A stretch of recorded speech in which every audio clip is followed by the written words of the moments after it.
नमस्कार मित्रांनो, मी हेमंत. मित्रांनो, नुकताच स्वातंत्र्य दिन आपला पार पडलेला आहे. अत्यंत उत्साहात देशभरात हा स्वातंत्र्य दिन साजरा केला गेला. पण त्या दिवशी आणखी एक घटना घडली, ज्याची सुद्धा मोठी चर्चा होत आहे. ती घटना आपण सविस्तर बघणारच आहोत.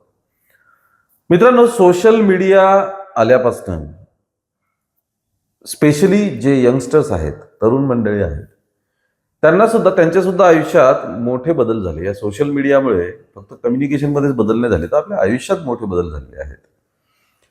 जसं आपण बघतो की काही लोकांना एक नवीन प्लॅटफॉर्म मिळाला, संवादाचा प्लॅटफॉर्म मिळाला. काहींनी या प्लॅटफॉर्मला व्यवसाय म्हणून वापरायला सुरुवात केली, त्यावरती करिअर बनवायला सुरुवात केली. आणि जे काही घडतंय सोशल मीडियावर आपण बघतो, कम्युनिकेशनचा अत्यंत स्ट्रॉंग टूल म्हणून या प्लॅटफॉर्मकडे बघितलं जातं. यातलीच एक सर्वात लोकप्रिय गोष्ट म्हणजे रील्स बनवणं. त्याच्या माध्यमातून काय फॉलोअर्स, व्ह्यूज मिळवणं आणि लोकप्रियता वाढणं, हा एक विशेष करून तरुण लोकांमध्ये मोठा ट्रेंड आपल्याला दिसून येतो. आता हे रील्स योग्य का अयोग्य, फक्त मनोरंजनाचं साधन का माहितीचं साधन, हे तुम्ही त्याला कसं वापरता त्याच्यावरती डिपेंड आहे. सोशल मीडिया माहितीचं सुद्धा एक खूप मोठं अमर्याद भंडार आहे आणि टाइमपास करण्याचं सुद्धा साधन आहे. ते आपल्यावर डिपेंड आहे, आपण त्याला कसं वापरतो. यातच काही लोकांचे जर तुम्ही रील्स किंवा हे बघितले असतील तर प्रथम दर्शनी तर ते फार वायफळ वाटतात. हा काय प्रकार, म्हणजे हे करतोय आणि आपण त्याला बघतोय, पण यातून साध्य काय होतंय? ती व्यक्ती ज्या गोष्टीची रील बनवतोय त्या गोष्टीतून साध्य काय होतंय, असे प्रश्न पडतात. मग जे वेगवेगळे रील स्टार आहेत त्यांच्यामध्ये कॉम्पिटिशन, त्यांच्यामध्ये स्पर्धा, कोणाला व्ह्यूज जास्त, कोणाचं काय, हे सगळं आपल्याला बघायला मिळतं. पण मनोरंजन सदृश्य दिसणारी ही गोष्ट एखाद्या हत्येच्या प्रयत्नापर्यंत जाते का? तर होय, नुकतीच गेलेली आहे.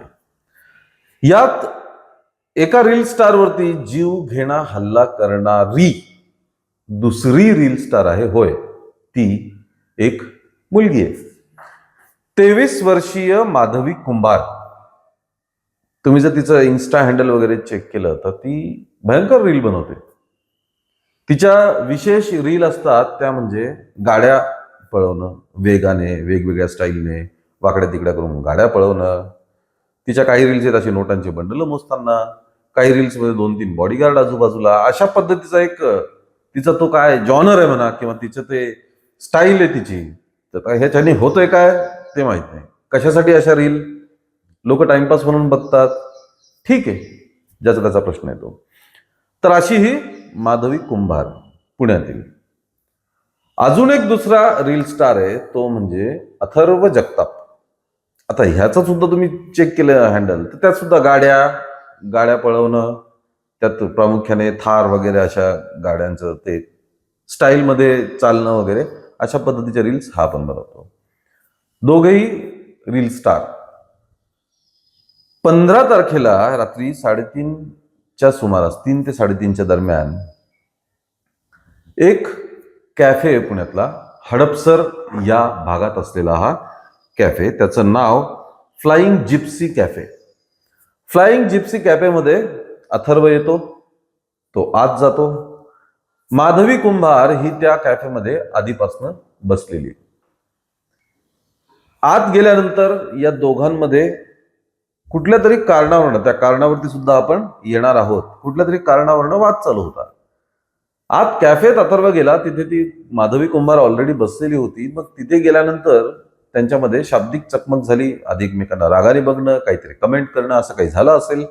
त्यानंतर शाब्दिक चकमक उडाली. शाब्दिक चकमकीनंतर त्यांच्यात झटापट झाली. झटापट झाल्यानंतर या माधवी कुंभारने फोन केला आणि काही लोकांना बोलवलं. फोन केल्यानंतर अगदी थोड्या वेळात तिथं 15-20 लोक आले, 15-20 तरुण आले. माधवी कुंभार आणि तिची एक मैत्रीण स्नेहल नावाची, ती सुद्धा तिथे होती. या दोघी जणी होत्या आणि दुसरे 15-20 तरुणांचं टोळकं त्या ठिकाणी आलं. आणि आल्यानंतर या अथर्वला मारहाण सुरू केली.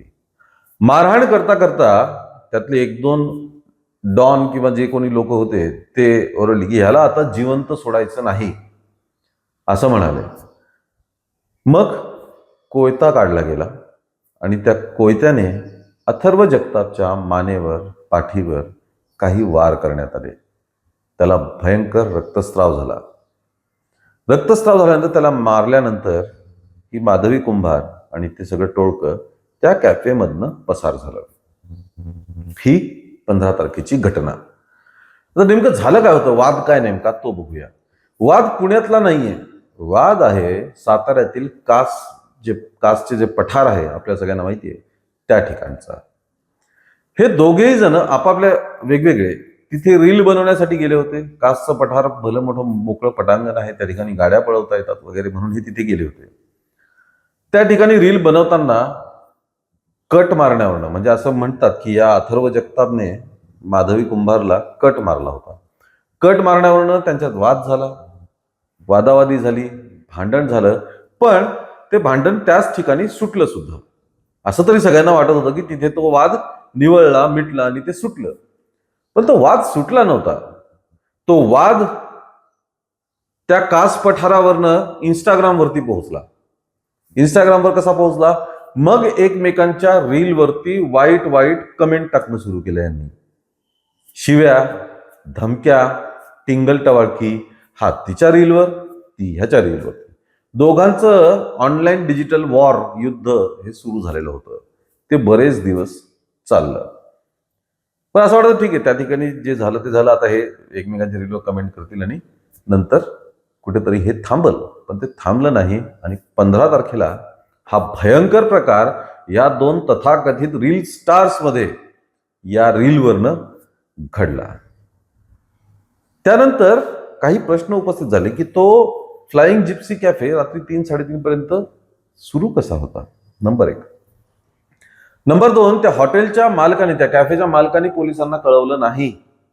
या उलट या हल्ल्यात जखमी झाल्यानंतर जे रक्तस्राव झाला होता, हॉटेलमध्ये जे रक्त सांडलं होतं, ते पुसण्याचा आणि ते मिटवण्याचा प्रयत्न या हॉटेलच्या मालकाने केला. तो का केला? हे सगळे प्रश्न उपस्थित झालेले होते. शेवटी पुणे पोलिसांनी अगदी काल परवाच या माधवी कुंभार 23 वर्षीय, तिची मैत्रीण स्नेहल 20 वर्षीय आणि यासोबत अजून इतर 7 जणांना ताब्यात घेतलं. हे 7ही जण 20, 21 आणि 22 वयोगटातले आहेत. त्या सर्वांना ताब्यात घेतलं आणि त्यांच्यावरती गुन्हे दाखल करून सध्या तपास सुरू आहे. मित्रांनो, इतका भयंकर प्रकार हा रील वरनं घडतो. 20, 21, 22 वर्षाची मुलं हातात कोयते घेऊन दुसऱ्यावरती हल्ला करतात. कोणाचा जीव जाईल याची पर्वा नाही. कोयत्याने मानेवरती वार करतात. त्यात मृत्यू हमखास होऊ शकतो. आरडाओरडा झाला, गोंधळ झाला म्हणून ते पळून गेले. पण जीव घेण्याच्या उद्देशानेच हा हल्ला केला होता का? माधवी कुंभार इतक्या रात्रीच्या वेळी एका दुसऱ्या मुलीसोबत त्या कॅफेत कसं काय हजर होती आणि अथर्व नेमका तिथेच कसा आला? ज्या 2 रील स्टार्समध्ये डिजिटल वॉर चालू आहे ऑलरेडी, ते योगायोगाने एकाच ठिकाणी कसे येतात, तेही रात्री 3-3:30 सुमारास? या सर्व प्रश्नांची उत्तर आता पोलीस तपासत आहेत. डिजिटल पुरावे, कॉल रेकॉर्ड्स असतील किंवा जे काही त्यांच्या पद्धतीने तपास करत असतील ते बघतायत. पण मित्रांनो, या पद्धतीने तरुण मंडळी रीलच्या नादी लागून या रील, व्ह्यूज, फॉलोअर्स याच्या स्पर्धेमध्ये इतके टोकाला जात आहेत हे बघून भीती वाटायला होते, धक्का बसतो. तुम्हाला काय वाटतं मित्रांनो? हे रील्स बनवणं हे एक छंद म्हणून ठीक आहे, छंदापुरतं ठीक आहे, लोक त्याला मनोरंजनासाठी पाहत असतील तेही ठीक आहे. पण त्यात निर्माण होणारी ही जी जीवघेणी स्पर्धा आहे त्याचं रूपांतर हे असं कुठेतरी होत असतं. तुम्हाला काय वाटतं? तुमचं काय मत आहे हे कमेंटमध्ये नक्की कळवा. या व्हिडिओला लाईक आणि शेअर करा आणि आमच्या चॅनलला ताबडतोब सबस्क्राईब करा. धन्यवाद.